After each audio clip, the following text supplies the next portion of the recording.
Hi everybody, welcome again to Champion Trading. What we're demonstrating for you today, this is a PDC neckband shrink tunnel. We're operating at 230 three-phase voltage. It will draw 40 amps.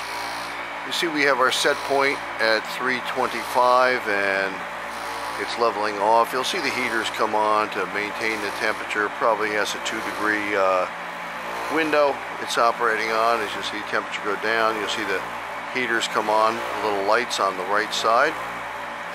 Has 2 fans circulating inside.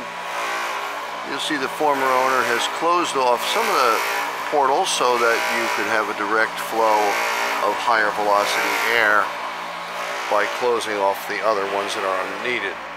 Has an adjustable telescoping column to move the shrink tunnel up and down to meet the height of your bottle or conveyor. Stainless steel construction, of course. We have lots of equipment in stock for tamper-evident packaging, as well as everything else in process and packaging. So we do hope you'll visit our website at www.champtrading.com, and we look forward to hearing from you. Thanks for joining us for this video today.